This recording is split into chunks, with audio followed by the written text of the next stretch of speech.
Bom, boa tarde vocês. Vamos hoje dar início à apresentação dos seminários, tá? Só uma coisa antes de começar.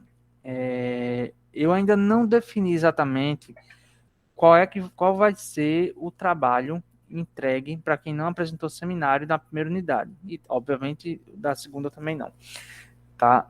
Mas daqui para a semana que vem eu defino isso, defino também a data de entrega. Mas provavelmente vai ser no mesmo dia do último seminário da primeira unidade, né? Que é, se eu não estou ficando doido, na última sexta-feira de novembro, 2, 3, 4, dia 26 de novembro, tá? Mas daqui para a semana que vem eu bato o martelo e combino direitinho com vocês, beleza? Não se aperrem muito com isso não, tá? Bom, então a gente dá início hoje aos seminários, né? São seminários temáticos, né? Temas que geralmente a gente não encontra, pelo menos não com muita facilidade, em livros didáticos, né? Eu quis realmente ampliar a discussão para além do livro tradicional das escolas.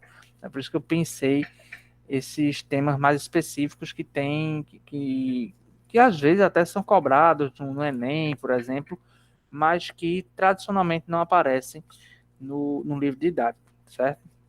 Então, só relembrando como é que vai ser o cronograma da primeira unidade. Hoje a gente tem o grupo da cidade romana, né, que é o grupo de José Mateus e Companhia Limitada. Na semana que vem, o grupo de família, casamento, educação, que é o grupo de Eric, né? Nesse grupo, vocês podem abordar aspectos sobre sociedade romana, né? Isso vai ter rebatimento direto em questões como a composição familiar, de como era o casamento, etc. Aí depois, né, tem o grupo sobre as origens do cristianismo, que é o grupo de Guilherme e Maria Luísa. Bom, eu estou vendo aqui que na primeira unidade dessa turma vão ser só 3 seminários, formaram 7 grupos. Então tem um seminário aqui que estava programado que não vai acontecer, tá? Então a gente vai subir a data. Então o seminário de origens do cristianismo, ele que vai ser o último, vai ser dia 19, certo? Então, hoje, cidade, dia 12, a família, casamento, educação, etc. E dia 19, o seminário da origem do cristianismo, beleza? Bom, então, dito isso, eu passo a palavra para o grupo. Eu vou procurar ficar caladinho, assim, durante a apresentação, mas se eu me sentir necessidade de complementar alguma coisa, uma informação a mais, uma curiosidade, enfim, aí eu falo, beleza? Mas, geralmente eu tento assistir mais caladinho. Aí no final da apresentação também a gente joga para os alunos, para a turma, para alguém fazer algum comentário, tirar alguma dúvida, beleza? Então, com a palavra, o grupo. Posso começar a apresentar aqui já, Bruno? Pode.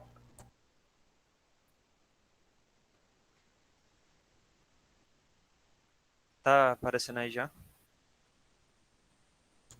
Apareceu agora. Bom, gente, boa tarde. Hoje eu e meu grupo a gente vai apresentar, né, um seminário sobre a cidade romana. A gente vai falar um pouco sobre como era o cotidiano deles, né, como eles viviam, a alimentação, lazer, etc. A arquitetura também e como toda grande cidade apresenta alguns problemas de gestão, né, revoltas e etc. E no final a gente vai passar 2 vídeos que a gente separou para ajudar a contextualizar mais a questão da arquitetura e como era a cidade em si. Rafael, só para eu não esquecer, depois me manda esses slides, pode mandar pelo WhatsApp mesmo. Tá certo, tá certo.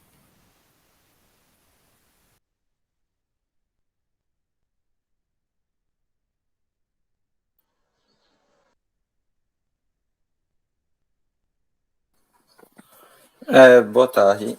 Eu vou estar falando sobre a alimentação agora.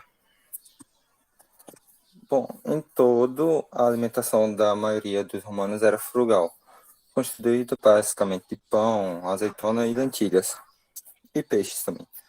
Seus pratos eram regados de azeite de oliva, e sua bebida favorita era o vinho.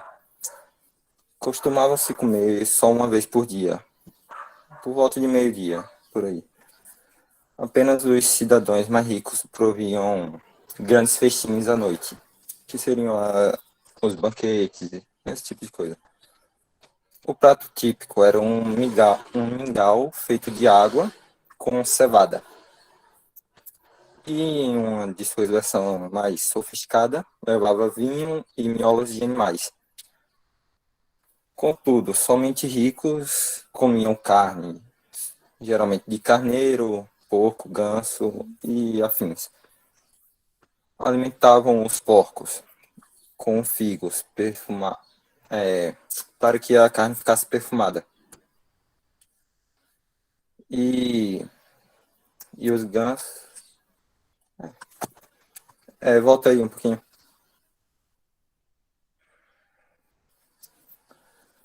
Os gansos, eles tratavam de jeito especial, que era para fazer um tipo de patê, os alimentando com anis e outras especiarias. A maior parte da alimentação era produzida localmente, com exceção dos cereais, e que era vindo do Egito, e da pimenta, que era vinda da Índia. Aí no canto da tela nós podemos ver uma bacia que é com a lentilha. Era um dos ingredientes mais usados nos pratos que eles faziam. E a foto de trás um, é um restaurante que foi descoberto recentemente. É isso.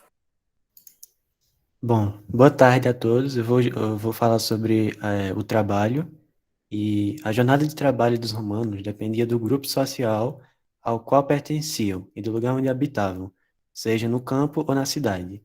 No campo, os homens cuidavam dos rebanhos, ao passo que as mulheres se ocupavam da casa, de confeccionar as roupas e preparar os alimentos. E ambos dividiam as tarefas agrícolas. Os camponeses eram muito pobres e os habitantes das cidades dedicavam-se fundamentalmente às suas atividades, o artesanato e o comércio. Os homens mais ricos eram advogados, políticos ou administravam grandes negócios. Contudo, vários vários artesãos e trabalhadores, como os marceneiros, os ceramistas, os cesteiros e os carpinteiros, viviam na pobreza. A maioria das mulheres ficavam em casa cuidando do lar e dos filhos, enquanto algumas poucas trabalhavam como parteiras ou gerenciavam barracas comerciais e tavernas. As crianças iam às escolas, embora a maioria já trabalhasse desde pequena, e os escravos eram encarregados de realizar tarefas domésticas nas casas de cidadãos ricos e ocupavam os trabalhos mais duros e difíceis nas minas e nos campos.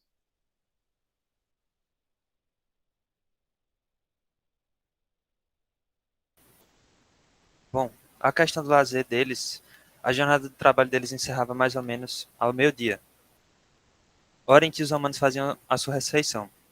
Os romanos dedicavam bastante tempo para descansar, brincar, etc.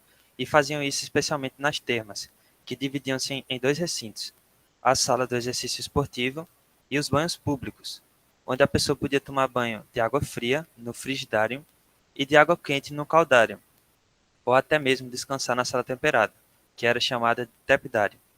Além disso, eles assistiam os espetáculos do público, como teatro, corrida de cavalo no circo e os combates no gladiadores no anfiteatro. Inclusive, era no anfiteatro onde ocorriam as batalhas entre gladiadores e feras, e até mesmo entre as próprias feras. Muitos imperadores faziam esses espetáculos brutais, né, à mostra do público, gratuitamente. O mais importante desses anfiteatros foi o Coliseu de Roma, que tinha capacidade de mais ou menos de 80 mil pessoas. Os espetáculos mais concorridos eram as lutas de gladiadores e as corridas de quadrigas, que eram mais ou menos carros puxados por 4 cavalos. Os jogos circenses duravam entre 6 e 8 dias e eram iniciados por uma luxuosa procissão, da qual participavam os aurigas, que eram os condutores das bigas ou quadrigas, as vítimas dos sacrifícios que faziam na procissão e os próprios atletas. Aqui a foto do Coliseu, né, para quem ainda não conseguiu, não sabia.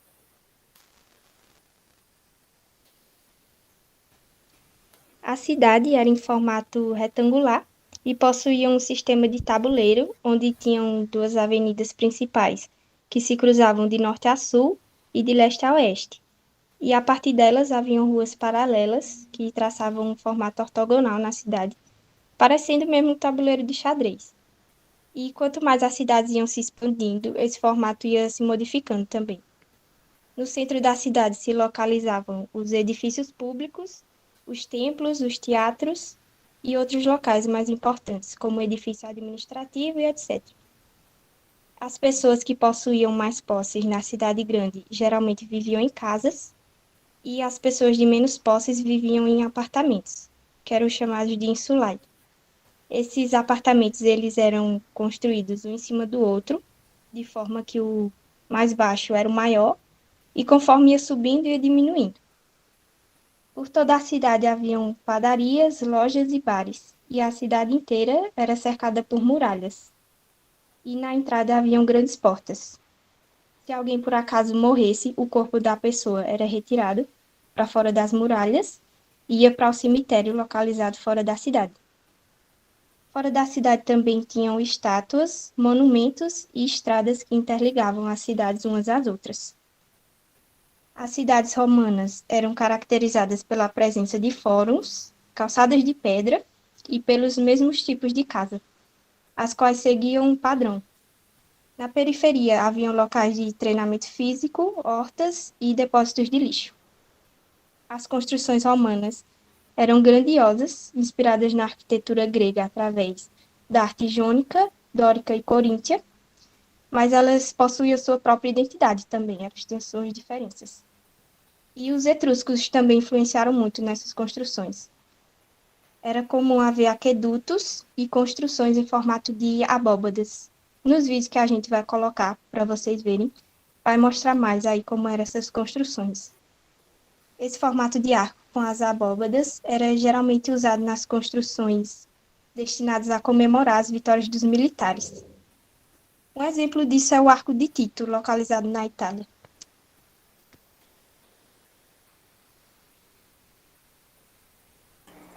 Boa tarde. Hoje eu vou falar sobre alguns problemas de gestão da Roma.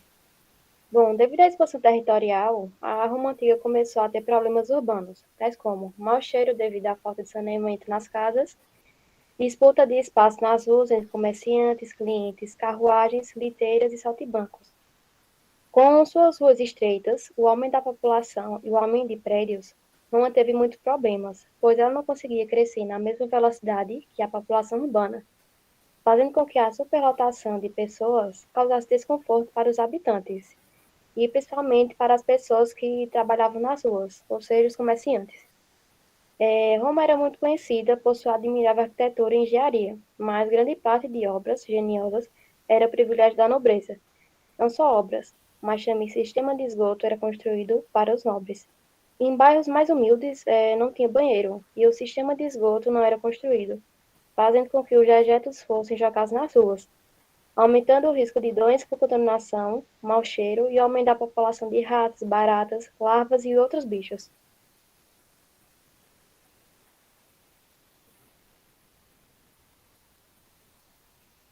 Boa tarde, eu vou falar sobre as revoltas. Com tantos problemas, os plebeus começaram a fazer protestos, queriam reivindicar melhorias e condições mais justas.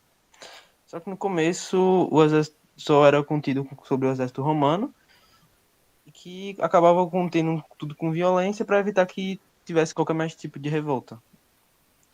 Foi daí que começou a surgir o famoso política do pão e circo, que foi nessa época que foi construído o Coliseu, começou a ter as lutas de gladiadores e tudo. E a gente descobriu que antes não seria só o pão e circo, seria basicamente só o circo, que seria a briga de gladiadores. Só que ainda ele continuava tendo revolta por conta da fome. Aí logo que nesses grandes eventos começaram a ser também distribuídas comidas. Deu certo, mas depois não continuou dando certo. A capital acabou. Já, Matheus, tá cortando um pouquinho para mim, viu? Repete um pouco. Qual parte? Esse último 1 minuto que você falou já estava cortando. Depois que começou a falar da política do pão e circo e tal, começou a picotar. Eu vou começar então lá do começo, então. Tá escutando normal agora? Agora tô. Tá certo, eu vou tentar falar de novo. Tá, voltando aqui. Quando desenvolveu a política do pão e circo, que ela deu certo ainda por um grande momento. Mas depois, com o passar do tempo, ela acabou, o imperador já não tinha tanto controle assim sobre o povo, só aquilo não estava muito adiantando. Então acabou que a capital em si, romana, começou a fazer um processo de esvaziamento. Por conta da insatisfação dos habitantes e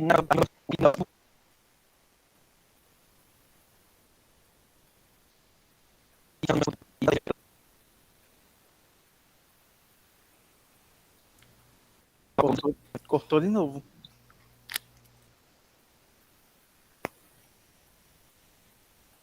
cortou já antes que eu tinha falado, ou só agora?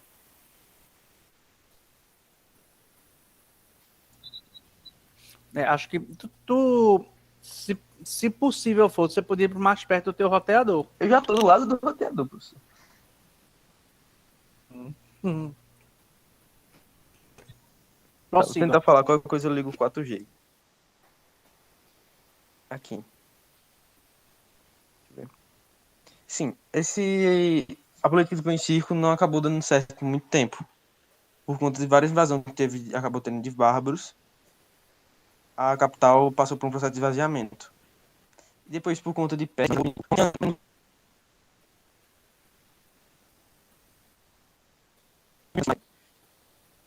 no século V, mas como se formou, mas toda a sua infraestrutura continuou conservada, suas construções. É ainda alguns dos impérios antigos que conseguem ter construções mais sólidas até hoje em dia. Deu para escutar?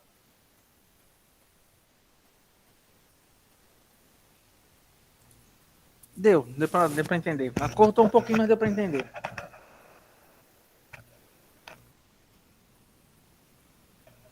Agora eu vou colocar uns vídeos aqui Agora subiu. para contextualizar Ah, mais tá, sobre a matéria.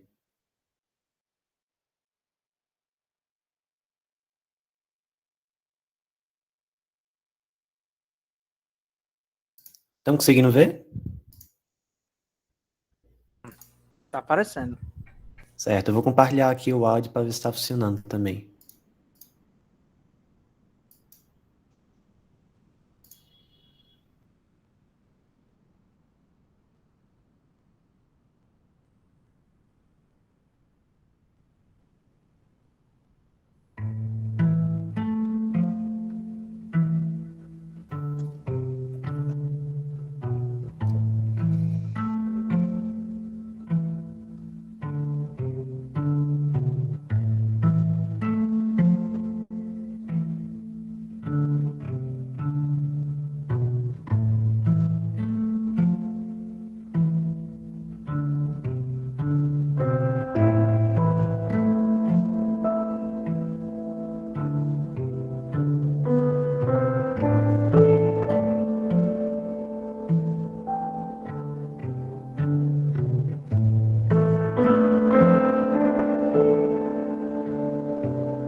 E complementando a fala de Emanuela, temos esse outro vídeo aqui.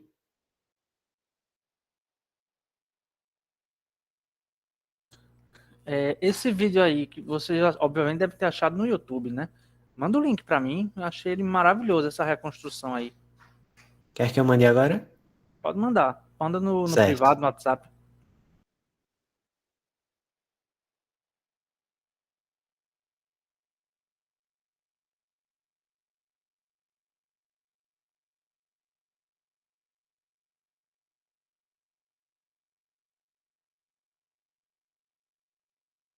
Esse segundo vídeo tá parado mesmo ou é só para Mandei mim? já. É que eu tava Tá. acessando o WhatsApp aqui, para poder Joia, enviar. joia, joia, beleza.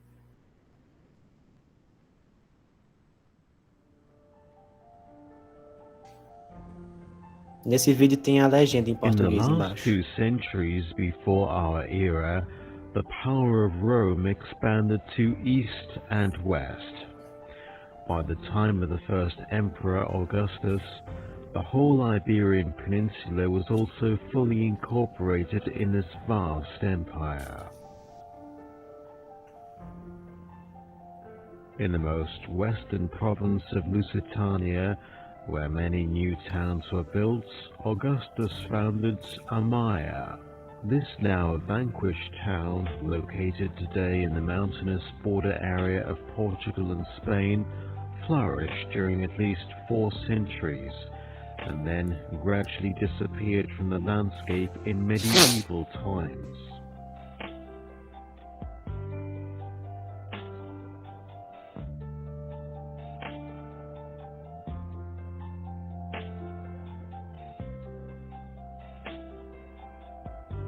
Since 2008, intensive archaeological investigations, based mostly on non-invasive field techniques, were able to do detailed radiography of the buried architectural remains. This allowed to reconstruct the urban map of walls, streets and houses, and to visualize how this Roman town must have looked during its heyday.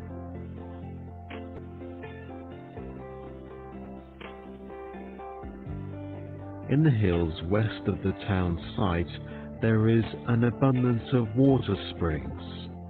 This allowed the Roman engineers to build an aqueduct, bringing water downslope to the heart of the city. Field surveys by a team of geographers and archaeologists discovered here different structures of a dam and an impressive canalization system.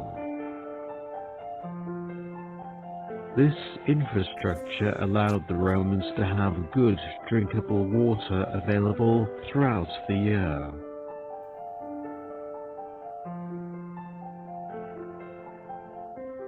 The actual canalization was built with large U-shaped granite blocks, originally covered by flat slabs of stone.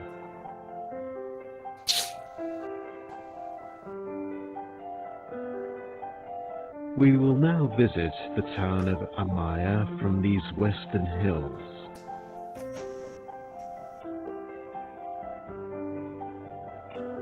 As we follow the small river through the rich vegetation, we cross the Roman bridge predating the modern Pont de Madalena.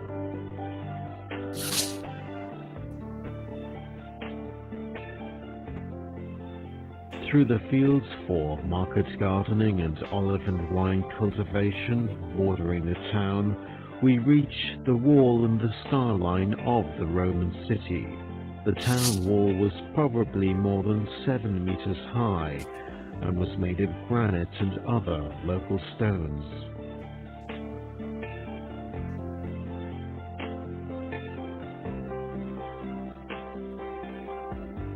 It had 4 gates connected to the main roads leaving the urban area. On the south side, we arrive at the most important entrance, the so-called Porta Sul. The gate was directed towards the provincial capital Emirata Augusta, or present-day Merida, in Spain. It had a wide entrance with inner courtyard and 2 round towers. Inside the gate was an impressive square paved with granite blocks and surrounded by a portico with columns. In recent years, excavations allowed to distinguish here several phases of construction. They demonstrated how the well-preserved area was also used long after the decline of the city, such as during the Visigothic and Arabic periods.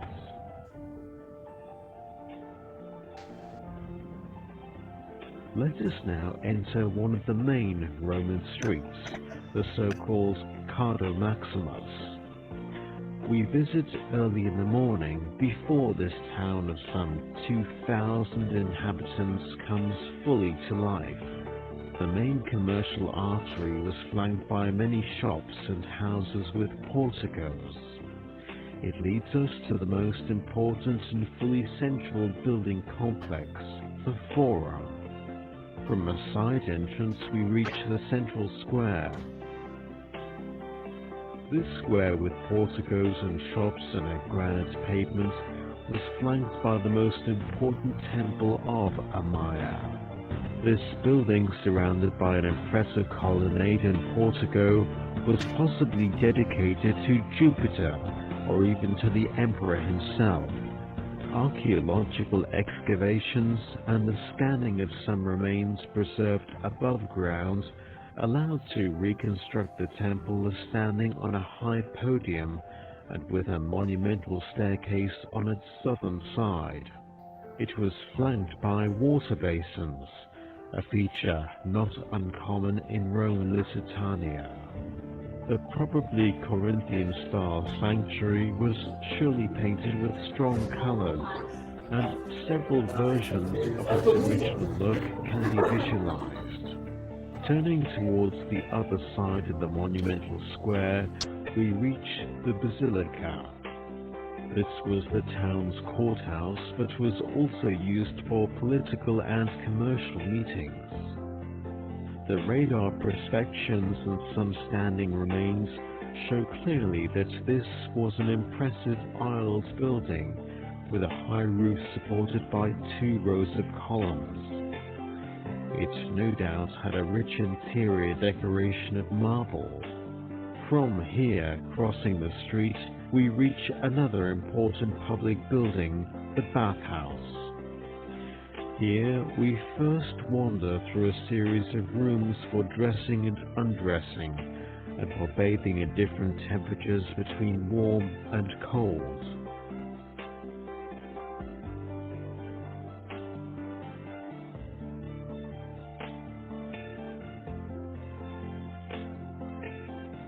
Then we reach an open-air courtyard with a swimming pool and enough space for fitness and relaxation.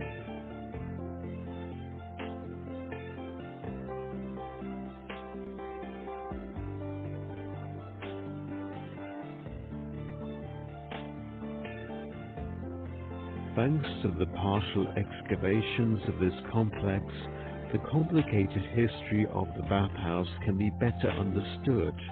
It was built on the plot of an earlier house somewhere in the mid-1st century of our era, and stayed in use until at least the 3rd century.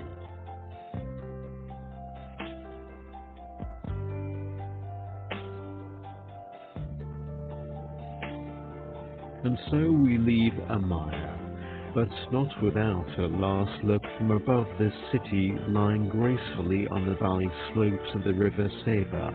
We are struck by its regular plan of parallel and perpendicular streets dividing the many housing blocks. At its prime, the area of some 21 hectares within the walls was almost fully taken in by architecture.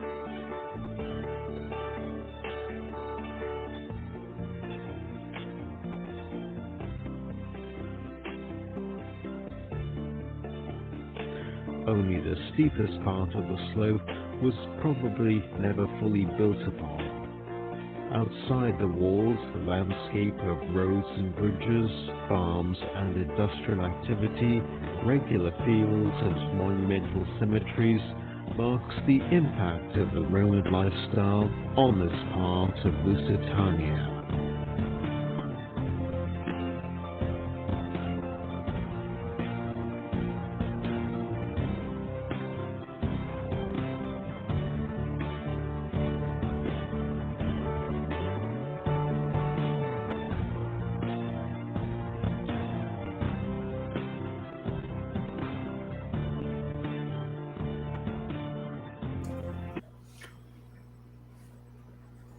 Quero esse link Obrigado também. pela atenção.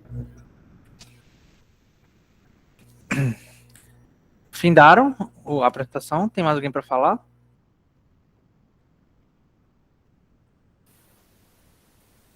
Acabou já. Beleza. Só alguns comentários rápidos, né?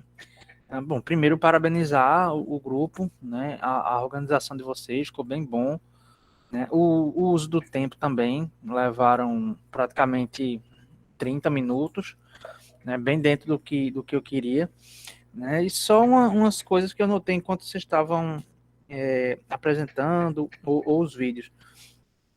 Uma coisa que muita gente pergunta é com relação às cidades muradas. Isso era mais comum do que a gente imagina, inclusive desde antes da civilização ocidental, né? Nas antigas cidades egípcias, mesopotâmicas, já existiam cidades muradas, né? Como não existia o fenômeno urbano da conurbação, né, que é a junção de cidades, hoje em dia a gente nem pode pensar nisso. Antigamente, como as cidades eram muito isoladas e para evitar invasões, etc., as cidades eram comumente muradas, né, e com grandes portões de entradas, né? Isso nem é exclusividade do período romano, nem tampouco das cidades medievais mais famosas. Isso é muito comum na história da civilização, né? Ocidental, oriental, né?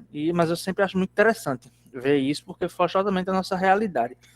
E eu achei muito, muito interessante esses dois vídeos, principalmente esse segundo, né? Por causa do trabalho, aliás, os dois, por causa do trabalho de reconstrução, né, dessas cidades a partir dos achados arqueológicos e da própria tecnologia de prospecção do solo, né? Que a arqueologia hoje não se limita só a ficar cavando buraco, como mostrou muito bem nesse segundo vídeo, né? Outras técnicas, né, menos invasivas são utilizadas. Eu acho fantástico esse trabalho de reconstrução, né, por parte da arqueologia. Outra coisa, falou-se aí no meio do trabalho, né, com relação à jornada de trabalho, que acabava ao meio-dia, né? Isso dependia muito de quem você está falando, né? Cidadãos romanos tinham essa prerrogativa, né? Trabalhava até metade do dia. Mas, por exemplo, escravos não eram considerados cidadãos romanos. Logo, eles não tinham essa jornada de trabalho menor, né? Tinham jornada de trabalho muito maior. Tanto escravos que fossem escravidão por dívida ou escravidão por anexação de território, enfim. Foi categoria jurídica de escravo, né? Não tinha essa prerrogativa de trabalhar só uma parte do dia. E em relação a trabalho, né? Existem duas palavras no latim que ambas são traduzidas para o português como trabalho. Eu acho que tem significados bem distintos, né? A própria palavra trabalho, né, na nossa língua, na nossa cultura, ela tem um bocado de significado, né? O trabalho pode significar o trabalho produtivo, pode significar dificuldade, né? Tipo, alguma coisa dá trabalho de fazer, né? Enfim. Mas existem duas palavras básicas no latim, né? Que é a palavra tripalium, né? Que originalmente é um instrumento agrícola, né? Para manejo do trigo, né? Depois virou um instrumento de tortura, mas enfim. Mas o tripalium, ele refere-se ao trabalho braçal, trabalho manual, ao trabalho que você despende energia física para fazer, né? E a palavra lavoro, né, que até hoje existe no italiano moderno. Lavoro é o trabalho produtivo, é você se dedicar a alguma atividade, não necessariamente esforço físico, né, mas é a atividade produtiva em si. Eu vou trabalhar, andarei a lavourar. É nesse sentido, né? Então, lavoro significa o ato de trabalhar, né, e o tripalium, o trabalho braçal, o trabalho que exige esforço físico, né, mas ambas são traduzidas como trabalho, né. Bom, eu gostei muito da apresentação porque o que eu queria mesmo era mostrar, que o grupo mostrasse como as pessoas viviam nas cidades, né. Oi, diga. Licença, é porque eu vou precisar sair um pouquinho mais cedo da aula. Tem algum problema? Não, eu vou acabar daqui a pouco que eu tenho que pegar a estrada já já, Tá bom, então. Obrigada. certo? Bom, eu tá falando de quê? Ah, sim, eu queria que o grupo mostrasse como a cidade era o lugar da vida das pessoas, né? Principalmente no contexto romano, em que Roma, a cidade romana, né, a palavra urbe, né, que dá origem a questões urbanas, por exemplo, ela significa oposição ao meio rural, né? Você vê que, acho que no segundo vídeo, falava que fora das muralhas das cidades ficavam as quintas, né? As quintas eram justamente as propriedades rurais que tinham habitação. Então, dentro do muro, dentro da urbe, é o que a gente chama de vida urbana, uma vida ligada a um ambiente não rural, né? E o grupo mostrou bem isso, né? Tanto com questões cotidianas, como a alimentação, o lazer, o trabalho, como a cidade em si se edificou, né? Como eram distribuídos os, os espaços públicos e os espaços privados. Era realmente isso que eu queria que fosse mostrado, porque a cidade romana, né, ela era pensada para o convívio das pessoas, para a circulação das pessoas e para a administração política daquela cidade. Então é um pouco diferente da cidade grega, das cidades antigas, né? Então, a cidade romana, ela era pensada para fazer uma oposição mesmo à vida rural, à vida do campo, né? Por isso que urbe, né, que significa cidade, virou sinônimo de uma vida diferente dos padrões campesinos, rurais, etc. Então, nesse sentido, eu parabenizo o grupo, né, vocês conseguiram realmente captar a essência do que eu queria. Aí, deixa eu ver se tem alguma coisa, não. Eu jogo para a turma. A turma que quer comentar alguma coisa, quer perguntar, quer fazer algum elogio, alguma crítica. Eu vi que tem vários parabéns aqui no chat. E aí, alguém quer falar? É bom o grupo ter esse feedback de vocês. Eu queria perguntar se a política do pão e circo era meio que tipo a população se contentar em receber pouco, era isso mesmo? Eu vou falar sobre. Não seria se contentar em receber sobre no começo, mas era pra, tipo, ter alguma. Dizer, a gente tá fazendo alguma coisa, ó, tem isso aqui pra vocês pra fazer alguma coisa e vai ter alimentação. Era meio que quase como um paliativo em si na época, mas tipo, funcionou ainda por uns bons anos. Só que depois, com frequentes invasões, tipo, não dava só pra aquela política, tipo, conseguir compensar o que estava acontecendo. Mas foi Mais ainda por um bom tempo. por exemplo, hoje em dia faz-se comparação de que a política do pão e circo romano hoje em dia é o quê? É o futebol, né? É a indústria do entretenimento. Essa política do pão e circo era formas de manter a população distraída, digamos assim, né? Não era o lazer pensando na arte, né? Era o lazer pensando numa política de controle social mesmo. Ficou claro? Ficou sim. Uhum. Mais alguém?